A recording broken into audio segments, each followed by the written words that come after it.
So, hello everybody. I've checked, Adam, and we're broadcasting perfectly.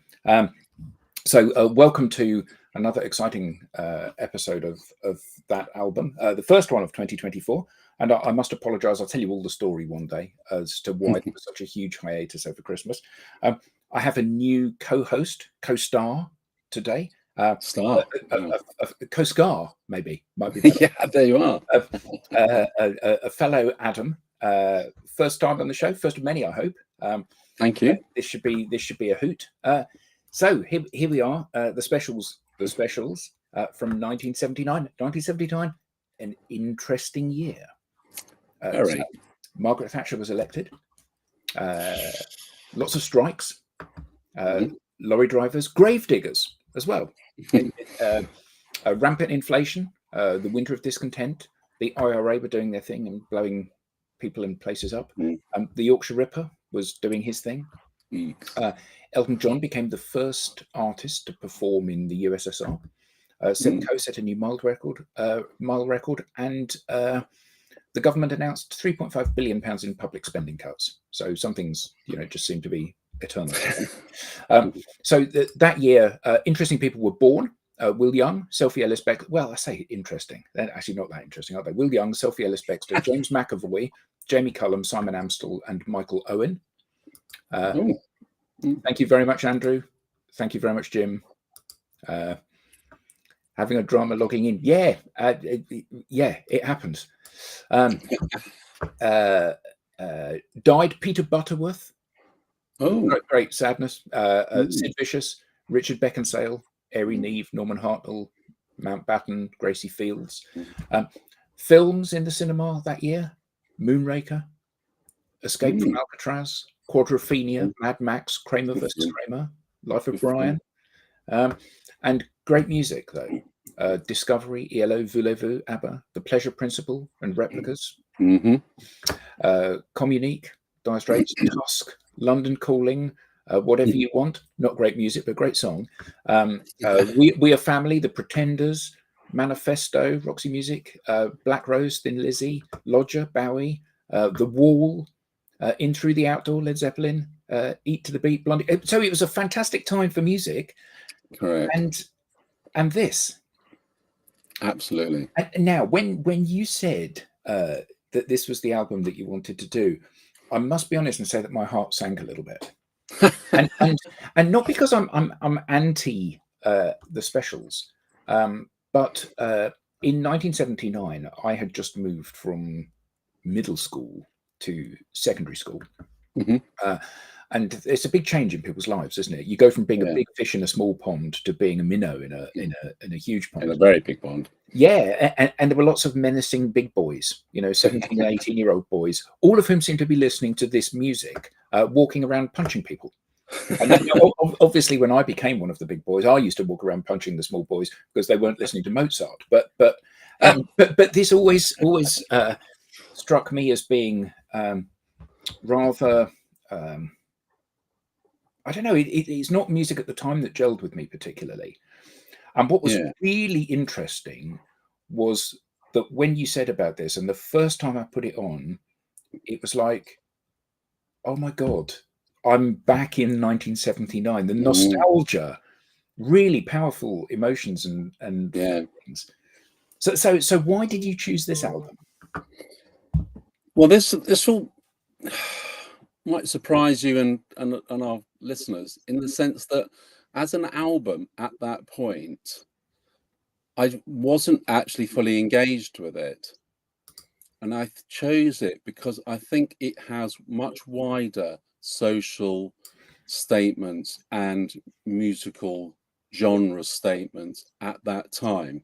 So as you listed there, some fantastic records which were coming out at the time, and the divergence of what we heard. So you talked about Replica and ELO and Bowie. There was such a whole range, but we were also coming out of when punk was had really stormed the stage. And I think the reason I chose it is I think it is absolutely of a moment, because what I think the album was trying to do, and Dammers and Hall, etc., were trying to make that statement about, what bluntly, a crap place and a crap society they had been brought up in, and therefore it was time to kind of make some statements around, actually, some of this stuff that we're seeing actually isn't right, and actually we need to challenge it. And I thought one of the things that was really interesting about this was, now, I grew up in Middle England, the home counties, in a nice little town just outside London. But my dad was an architect, and I often used to go with him to places in London where he would be doing, managing some projects and whatever. And I saw lots of, frankly, people that I hadn't been exposed to at home. So people from ethnic minorities, people who were poor, and it was a very different world. And I wasn't aware, because my dad was not racist. He worked with these people and treated them exactly the same as he did people from Amersham. I wasn't aware that racism was even a thing. The fact you're a different color doesn't actually. You're still exactly the same as me. And I think what's really interesting is that as I got older, I saw that racism was a real thing, and it was a big issue in a lot of places. But this was a very early era to be addressing racism and racial issues, wasn't it, really? Absolutely. And I think that's a kind of one of the key things why I wanted to put it out there, because I think that is one of the powers of music, and getting those messages across through a musical genre, which bluntly was okay. We're going to talk about, no doubt, some of the influences, but this was really different. If we think about what that listing of tracks that albums you just came up with, it's this is very different. And of course, it got confused, didn't it, in many ways? Because whereas the messaging was about, let's get rid of racism, let's address, feminism, equal rights, all those kind of issues, which I think are really at the heart of it. You still had a whole group of people who would dress up and go to this thing to punch the living daylights out of just innocent music lovers. The wrong version of a skinhead clambered onto this and used it as a way of trying to provocate and to try and get people to join the National Front, all that stuff. Whereas the band were telling them that's absolutely what we don't want you to do, and it's fascinating time. And I love the fact also that it harks back to a very different time in people's expectations and their vision. So, reading about what Roddy Radiation said about his experience of growing up in a Coventry council house. I grew up in a coal mining village outside of Coventry called Kersley End. It had one council house street, and the rest were pit houses. Families from all over the UK came down to work in the pit, and some of these families were pretty rough and ready. He goes on to say that he couldn't wait to get out of that town, and he went to go and live in. I moved into central Coventry. I mean, it's like, so you live in Chorley Wood, and I've got out of your house in Chorley Wood and moved to Rickmansworth. I mean, it's literally a walking distance away. Whereas nowadays, you want to go out and see the world, and you would go to the other side of the world, or at least the other side of the country. They're going to somewhere which is a cough and a spit away, really. Yeah, absolutely. But it has been an interesting listen, and I think, like so much with music, the more you listen to it, the more you hear in it, don't you? Yeah. No, I agree that, and I think as we go through and hopefully play some track, that it's the bit of the difference. So cards on the table. Musically, it's not as brilliant as other albums that I would like to to have a good discussion around, but it was more that about that kind of social impact, that kind of time in your life where things were very different as a young person. Sounds like both you and I were similar times, and but also actually now when you listen to that musical style, you think, oh well, that's just fantastic. Just there's so much going on in it. Yeah, and it's very pure. it's quite naive, isn't it? Yeah. In a charming way. You know, there's a simplicity to Yes. the lyrics, not the topics, but the lyrics and the music, you know, the kind of harmonization and stuff. There's a simplicity to it that makes it quite kind of accessible, I Yeah. guess. Yeah, absolutely. So should we have a little bit of a blast of the first track? Well, I would do. I just thought people should just remember this is it. Your camera is around the wrong way. Oh. So if you click the little cog at the bottom of your screen, and if you click on video, there should be a thing that says mirror camera. So okay, click. I'll try and find that as we're doing it. Yeah, but yes, it's good that you have an original. I don't know, that'll be worth something one day, won't it? Yeah, you'd have to get it out of my hands first. But, prize it from your dead fingers. So here we go. This is a bit of the first track. Rudy, or Rudy with an I, Rude Boy. It's a Jamaican term for criminal juveniles, apparently. Correct. Mm.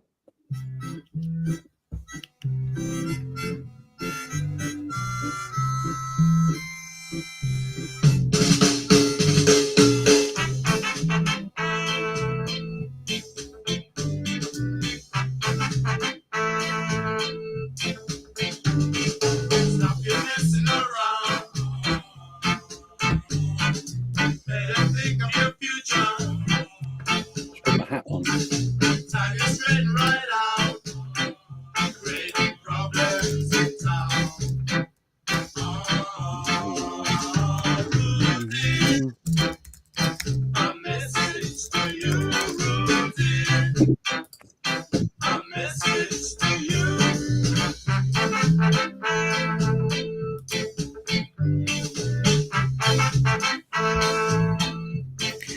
I mean, you can so hear the reggae and West Indian influences in this, can't you? In this track, Absolutely.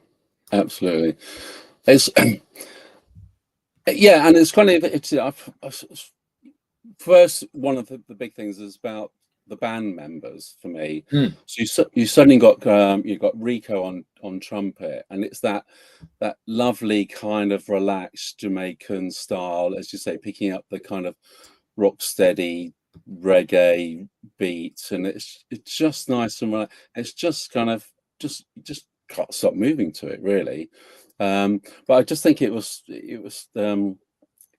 just so different. So when you put the album on, you know, if you hadn't ever heard of what they're about, this was kind of a statement straight away. This is going to be very different. It's going to bring in a lot of different genres in, and I certainly think on this album, I'm going to score some of these, Adam.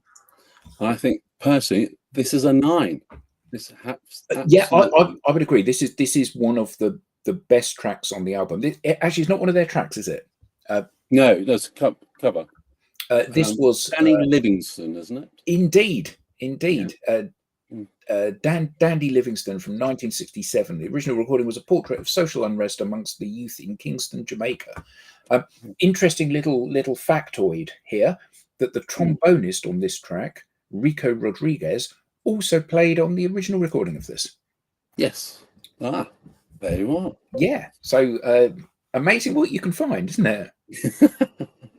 So why is this get a 9 then? Why? That's a brilliant question. I just think it just encapsulates what, if you understand, if you got to learn about the Specials, then this was just one of their founding tracks. It was just the one you wanted them to play, and I say it just brings together so many kind of different elements of what the sound's about, what the message is about. You know, it just is almost a kind of, I don't know, what's it kind of, it's a kind of pictorial version. You just put it out there. This is what this band's about. And I think the Rico bit's fascinating, isn't it? Because the band membership, which did change quite a bit, but as you know, you got some very interesting characters within the band. And again, I think that's a point that I think really stands out. And this track just encapsulates it. Yeah, and I mean, it's a big difference between this track, which has got that laid back West Indian vibe, and the next track, the Dog, Yes. which is like this is hardcore punk almost, isn't it? By comparison. Yes, absolutely. Yeah, and again, you know, I think what's really interesting is that they haven't in any of the tracks shied away from the difficult social issues of the time. I mean, so it says in 1979 the country was on its knees. And it was. I mean, I remember the Winter of Discontent. I remember power cuts. I remember the strikes. You know, I remember sitting in the kitchen with the gas stove on the door open to keep warm because the heating wasn't working, and reading by candlelight. Yeah. You know, it's a for all of the moaning that we have about the state of the country today, there's different issues, obviously, but it's worlds away from what it was like in 1979, isn't it? Absolutely, yeah. At a time when us, and probably a number of people who's listening in, you know, we were growing up, and so we were very kind of sponges to what was kind of going on. And they say, unless you kind of went into places like London and Birmingham, Manchester, you know, it's quite easy not to have really related to what a lot of these topics were about. Absolutely. So let's have a bit of Do the Dog. Yes. What's a name for a track? Yeah.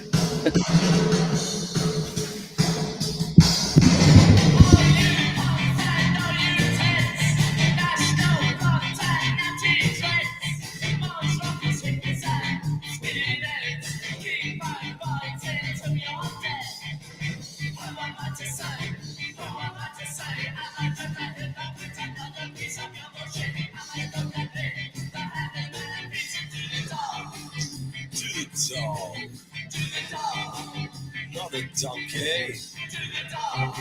Don't be a jerk.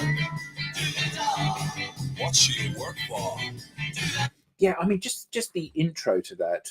All you punks and all you Teds, National Front and natty dreads, mods, rockers, hippies and skinheads, keep on fighting till you're dead.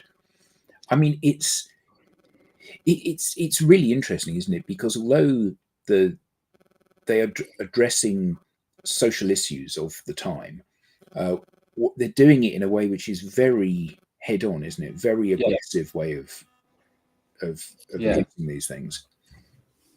Yeah, and I think, and that's interesting because of that. Because I think I would expect quite a few people who understood what was going on got that message, but then as I said earlier, but there were a group of people who weren't listening to that one bit. They were going in there, you know, as kind of false skinheads wanting to kick the crap out of somebody.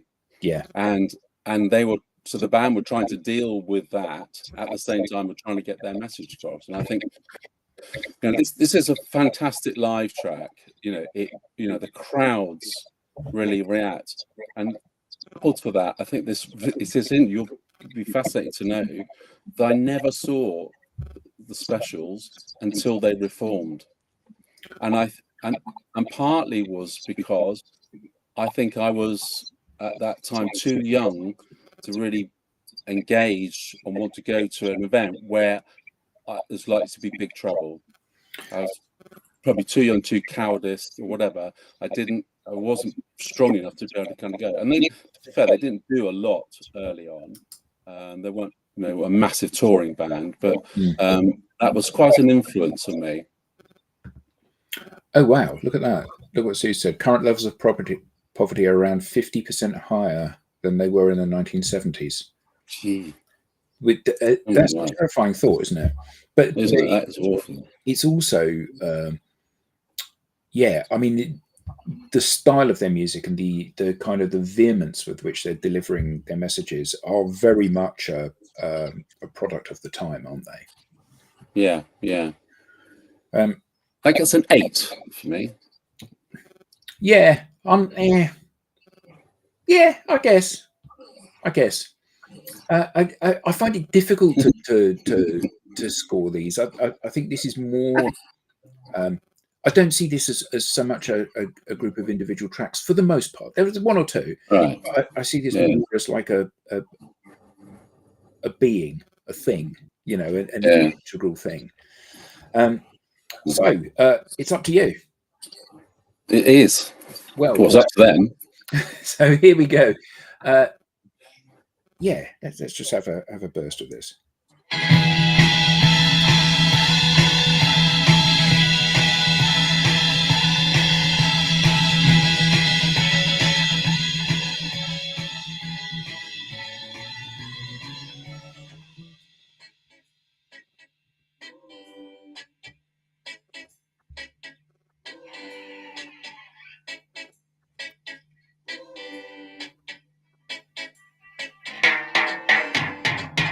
What you gonna do? Guess dropping on you. We won't go away, 'cause we've come out to stay. Stand there like that, 'cause if you want to, we can force you to enjoy this music. Take it or leave it, we'll carry on regardless. If you don't like it, you don't have to use it. It's up to you. It's up As I'm reading some of the lyrics here, I'm thinking to myself, as an album, this would never get released today because of some of the terminology that they use in this. You know, they would be cancelled, wouldn't they? Well, they were, weren't they? Yes, I suppose they were, but yeah, I mean, they weren't cancelled by the public, though, were they? No. Well, I suppose that raises the debate. Would the public, even in today's world, still want to see them? I suppose, you know, yes, to some degree, because there's probably more vocal bands out there, more explicit and whatever, and they still get airplay and still get fan base. But so they would, because I think one of their, I think it was a couple of their tracks were pulled by the BBC, weren't they? And a couple of them, which we'll come on to, were the videos were cut before the end of certain tracks. So there was a censorship going on because they hit a raw note, didn't they? Yeah. Trying to remember if you had a skinhead haircut back in the day like you do now. No, I didn't. I had long, flowing, curly hair in those days. Now it's not so much a skinhead as a necessity. So Charlie is a friend of mine. He used to be in on my band, actually, in our band. Nice. Yeah, he's our bassist. Hello, Charlie. Nice to see you. Welcome, Charlie. So this brings us on to nightclub. This, no doubt, is one of the ones that would have run into trouble. The particular line here, I won't dance in a club like this. All the girls are slags and the beer tastes like piss, is probably not particularly politically correct these days, is it? Everybody knows those lines. Indeed, they do. So here we go, nightclub.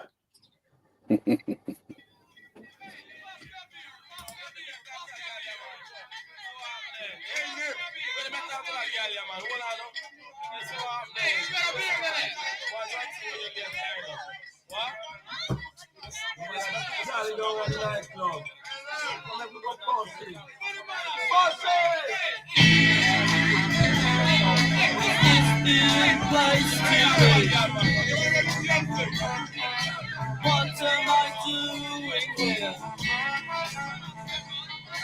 Watching the girls go by, spending money on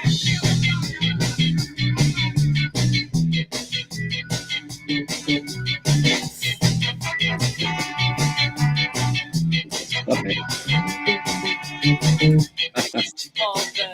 It's the only way. I'm a parasite. I creep about at night.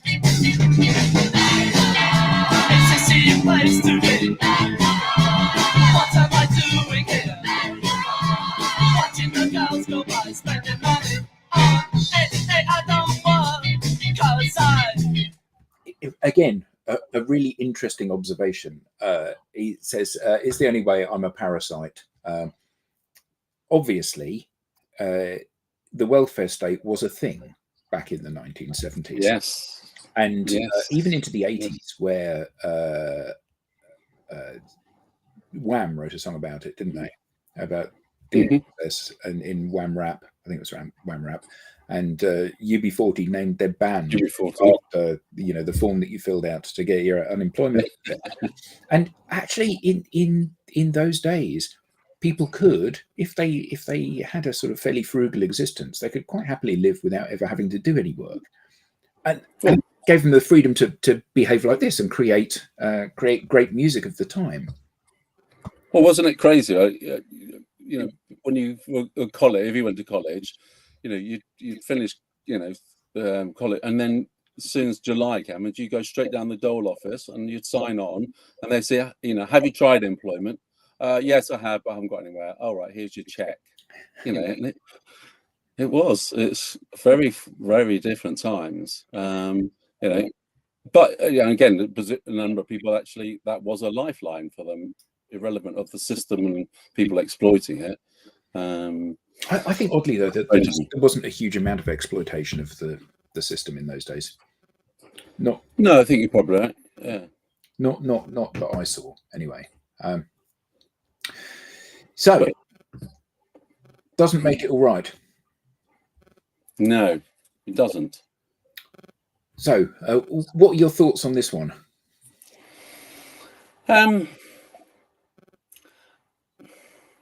I think again, it's one of those kind. You said at the beginning about kind of simple messages or something. I think this is one of those. It's a kind of clear line.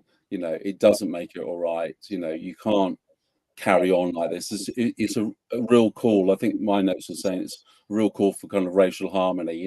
Just stop this bigoted stuff that you're doing and just get on and sort it out. And so it's a kind of call for arms track for me. Yeah, I also think that there's an element of this, and Sue said here about the last brilliant song about having no future. I think that there was for all of the faults that we have in society at the moment, I think the majority of people believe that they can change that. It's within their power to do something different. Maybe I'll become a tech entrepreneur. Maybe I'll win the lottery. Maybe I'll do so. There's a way out, even if that's only a perceived way out. And I think a lot of times back then there wasn't a way out. So people just sat there going, "Well, this is life. This is what it's going to be." And this song doesn't make it all right, highlighting the behavior, doing these things, fighting with people and hurting people and being abusive to people, just because you're having a bad time or because you've got no future. It doesn't make it okay to behave like this. It doesn't excuse it. And I think, these are very powerful messages and really, really valuable things for people to hear even today.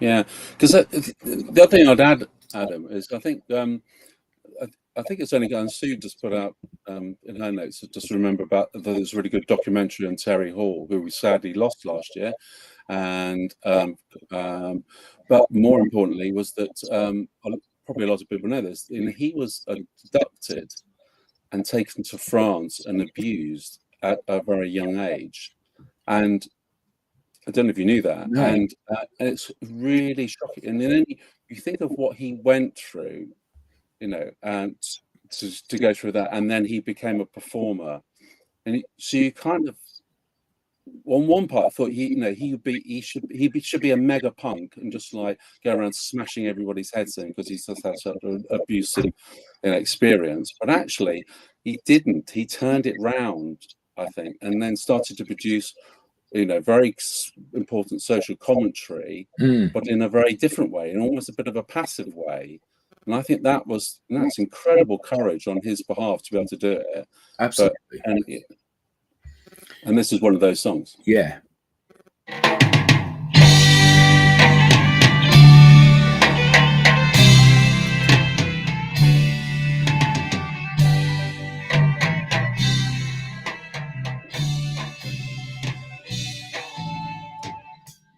Just because you're nobody, it doesn't mean that you're no good. Just because there's a reason, it doesn't mean it's understood. It doesn't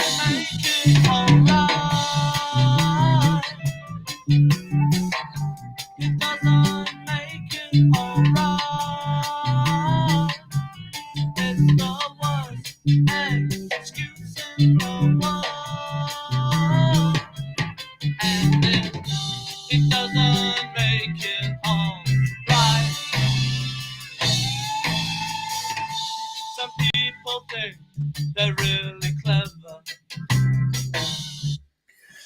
Yeah. Essentially. A really interesting comment here from Sue, that this is one of the first bands made it acceptable for black and white musicians to appear on stage together. Really interesting, because it wasn't a thing before this particularly, was it? No, certainly not in mainstream popular music. No, and at that time, I say, when we're post-punk, indie, new romantics appearing. Yes, we had, a lot of kind of soul and things which you got airplay and things where we had, black members playing. But as you say, that mixed race from a British perspective, I think was very unique, but really important, absolutely important. Yeah. So this brings us on to Concrete Jungle, which is I find this an incredibly depressing track. Yes. Yes. It's about the very worst of poor town planning and the environment that creates. And the chanting that happens at the start of this, I've completely forgotten where, because I remember at school people used to chant that, groups of people, didn't they? You're going home in an ambulance. Yeah. And I'd completely forgotten about that. But I think this is probably my favorite track from the album. Is it? That's interesting. I digress slightly, because it's you're saying about how you went into London with your dad and things.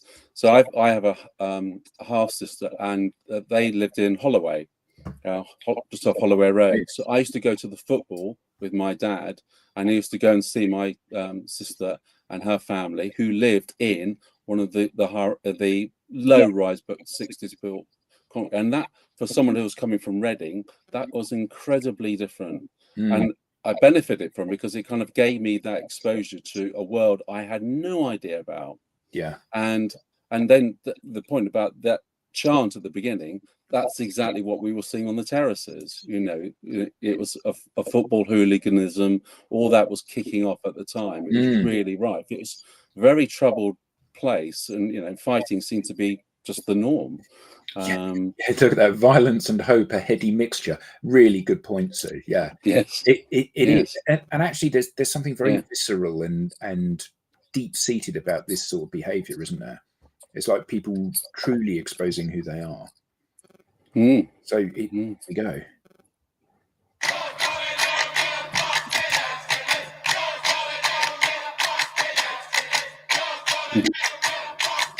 Good point.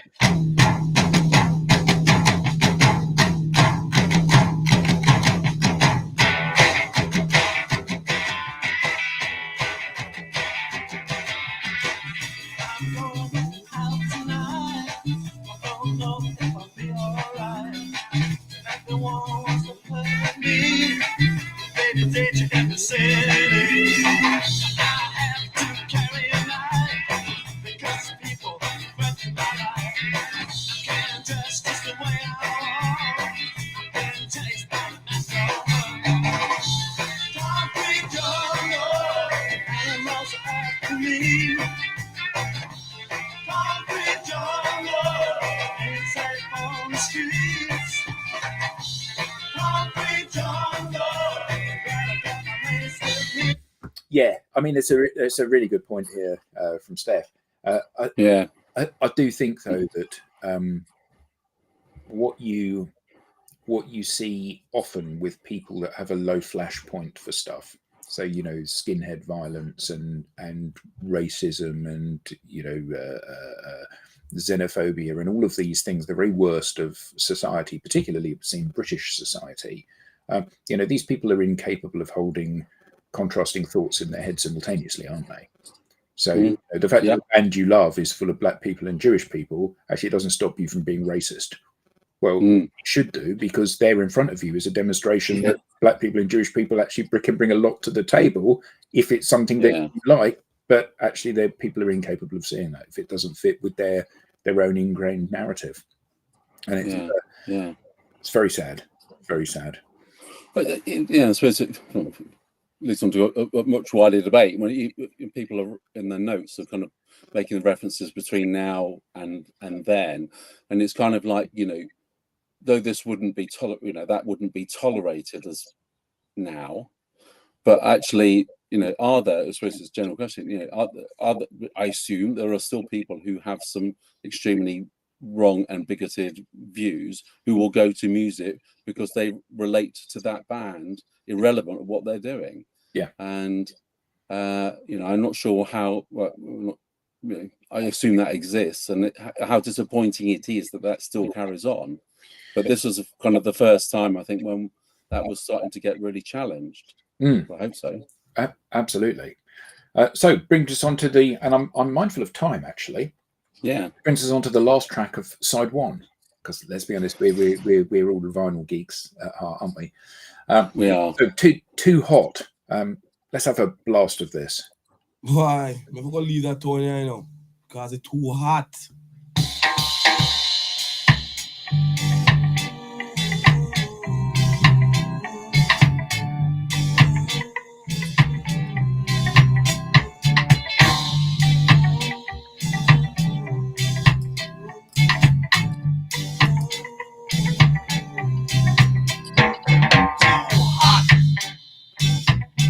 This town is too hot.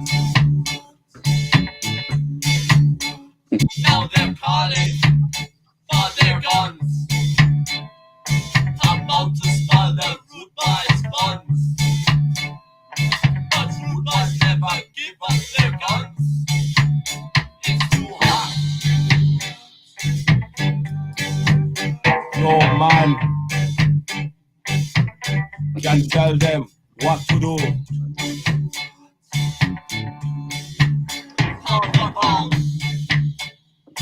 They say they're ruder than you.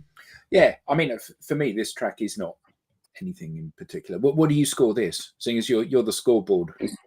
Well, I was being polite and gave it a 6, but I think, you know, it could go for a 5. But it's joyful, it's jolly, you know. What's it about? So they get, you know, rude boy culture, gang culture. Fair enough. I think there are better songs, and this is probably one of the points about the album, is that if they were to do it again, I reckon they would slim it.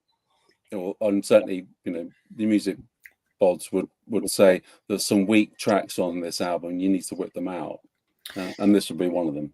Yeah, I think to a certain extent, though, that if you have, and you know, we've covered a lot of albums in the show over the time we've been running. One of the things that is quite interesting is that I think that often albums benefit from having some tracks that aren't quite so engaging, because it gives you a little bit of a breather, doesn't it? If you're listening to the whole thing. Now, obviously, nowadays you've got the skip button on your CD player or your phone or whatever, but in those days you didn't, so you actually did have to pretty much stick with it, and and you know, a little bit of a decompress before you get into another heavy or an upbeat track, I think is kind of okay. So here we go on to side 2, Monkey Man. Turn it over. Yeah, hold on. Yeah. So this I love. I think this is great. Yes. So interesting. This is live, isn't it? Yeah.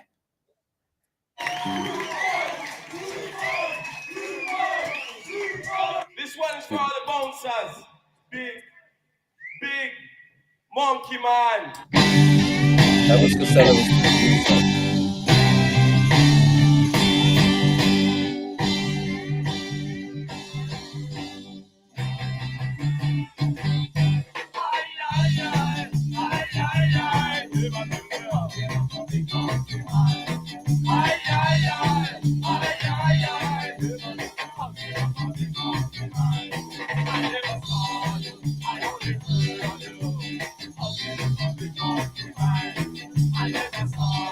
I can guarantee that you'd be up on your feet dancing in the concert with this, wouldn't you?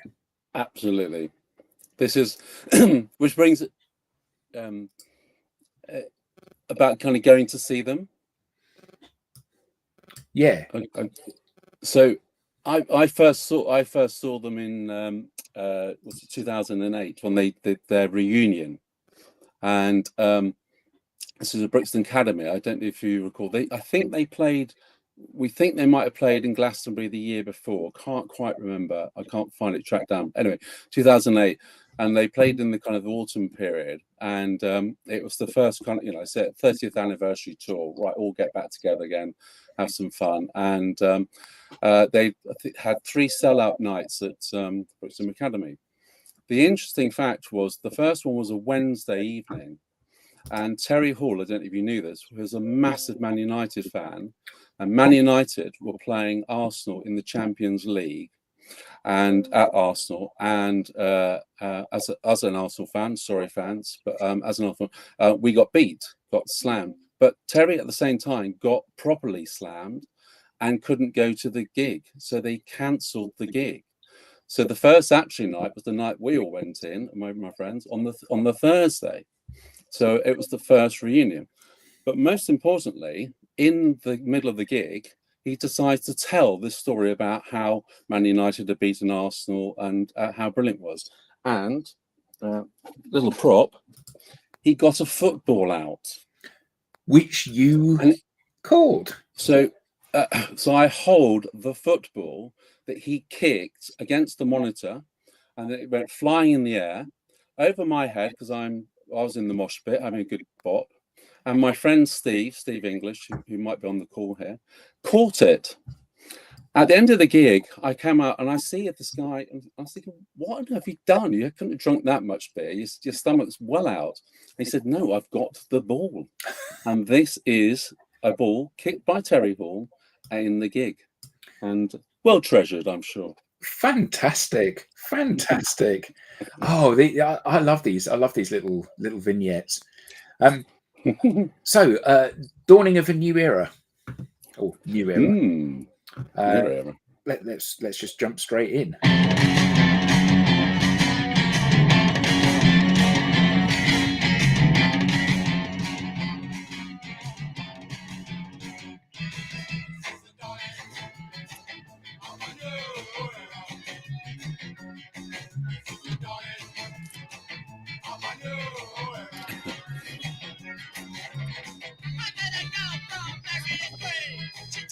Fair enough.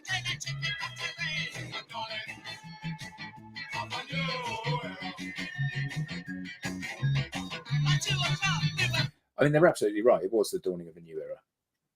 Yeah, we were just heading into the new romantics, the opening up of stock markets and travel, and the 80s and the boom time, and it was a very different. Thatcher's Britain was a very different place to pre-Thatcher, wasn't it? Very. In many ways much better. In many ways, what has transpired to be much worse. But at the time, it was like a pivotal moment, wasn't it? And absolutely interesting that they could spot that. Yeah. No, I totally get that. And somebody just can't pronounce it. Ewan, or just saying about a joyful. Hi. Yeah, I think it's just a fair comment. But I think what we're saying is that the music, the elements and the discussion that's going behind the tracks is really, really important. But also musically, take all that out, you have some really, really good beats. You're building on a fantastic, very different style of music playing. And as Adam, as a musician, you'll get this. It's just I think just very uplifting. It's just classic. Builds on the rock steady, reggae, ska traditions, and that's what I think is very joyful about it, because you just want to get up and have a bloody good dance. You do. You can't help but tap your foot to this, even if you're tapping your foot whilst looking over your shoulder to make sure you don't get bottled punched by somebody. So, Blank Expression. Snow is falling all around.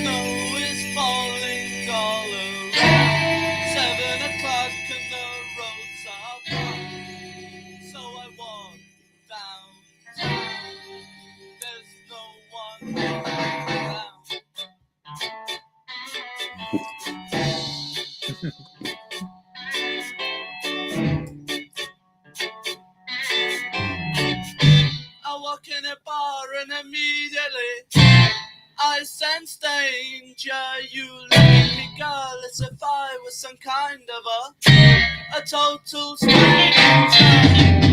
Where did you get that blank expression on your face? Right. So, where did you get that blank expression on your face? Anyway, let's move on to Stupid Marriage. Yes. Odd one. Bit entertaining, if a little bit sad. I mean, I guess, you know, when he was growing up, this is a kind of stream of consciousness narrative about the life of all the families that are going on around him, isn't it? Yeah. I particularly Winker track. Yeah, I particularly like the line, "And you smashed up your girlfriend's property. I've come to one conclusion. That is to sentence you in 5 months in prison." Here we go. It's that dialogue, though, isn't it? It's when you've got caught in session. Order. My name is Judge Roughneck, and I will not tolerate any disobedience in my courtroom. Rude boy, you have been brought in front of me and tried to smash in this woman's window. Before I sentence you, what have you got to say in your defense? I was walking down the street one night when I saw her silhouette in a bathroom light. Her way of life, baby, nothing to hide. With the frosted glass, shattered curtains open wide. Naked woman, naked man. Where did you get that nice suntan? And this is just teeing up really for the next song, isn't it? Which is undoubtedly their most famous piece of work, isn't it? I know it's the wrong way around, but there you are. The single, no less. The single. Yeah. Song tells the story of a teenage mother from a scathing, judgmental perspective.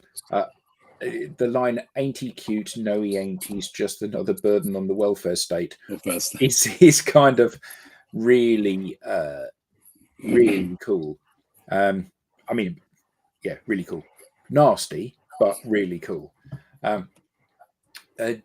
Interesting factoid about this one. At 2 minutes and 4 seconds, it is the shortest number one of the 1980s. Is it really? Apparently so. How about that? Apparently so. Who knew? So, and go on. Well, I know it's the way around, but it's released under the special AKA.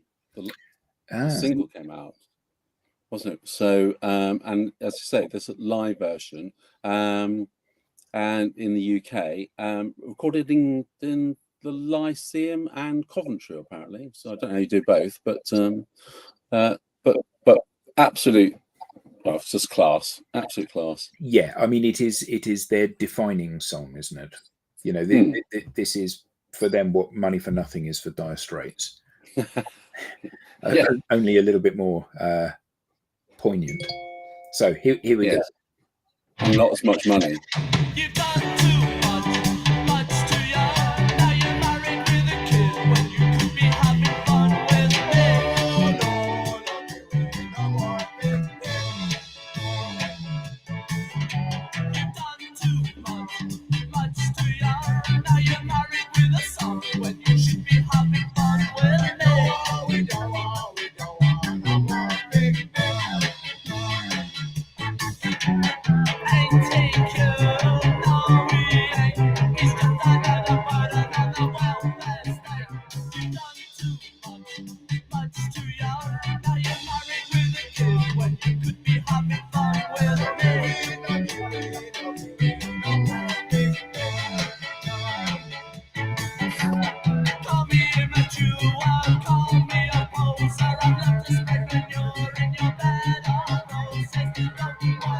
be rich, don't wanna be famous, but I really hate to have the same name as you.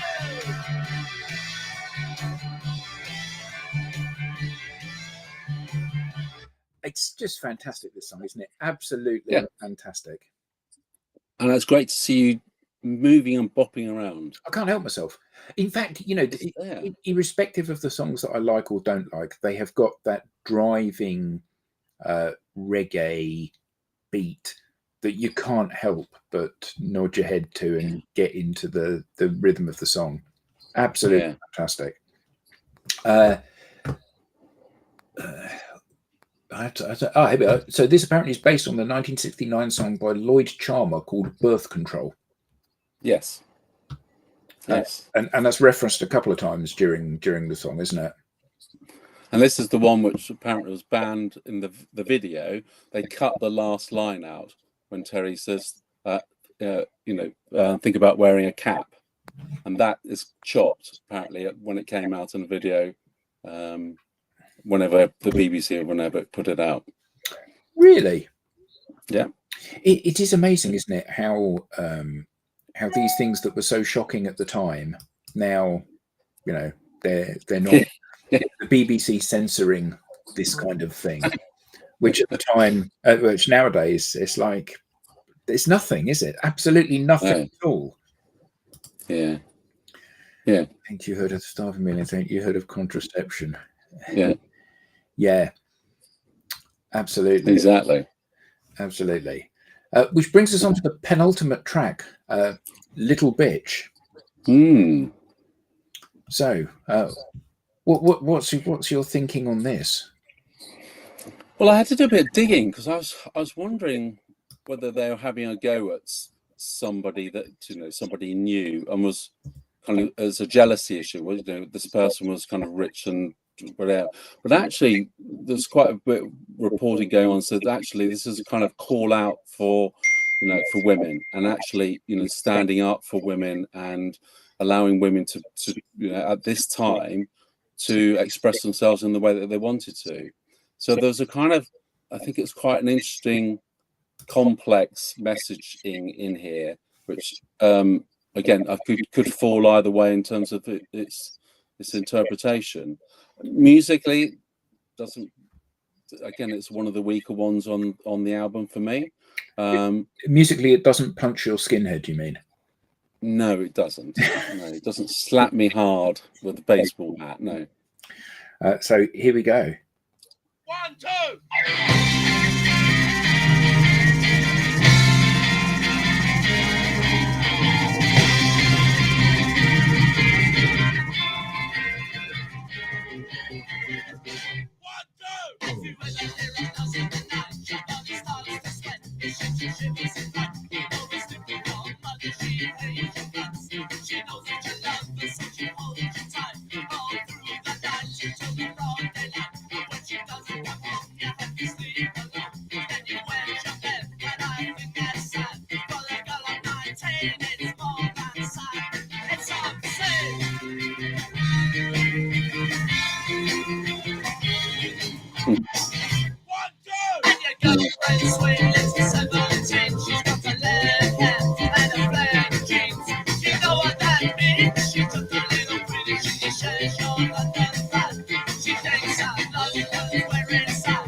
Yeah. So, not one of my favourites. No. It's still got, it's still got a strong structured musically, but I don't know. It's just, when you compare it to some of the others, there are much stronger tracks on this album for me. Yeah, which brings us on to the last track. You're Wondering. Wow. Yeah. Which is this is a goodie. Cover, isn't it? Yeah, but still a goodie. Perfect. Oh, absolutely. Well, let's have a listen, and then we'll have a sort of roundup. You can't come in. You can't come in.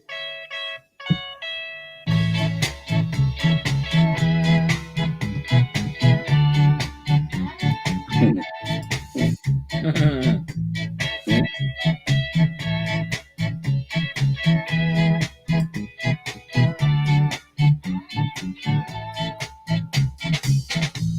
wondering now what to do. Now you know this is the end. You're wondering how you will pay for the way you did behave. Curtain has fallen. Now you're on your own. I won't return. Forever you will wait. You're wondering now. I mean, that is the perfect song to finish an album with, isn't it? Absolutely the perfect song to finish an album with. It's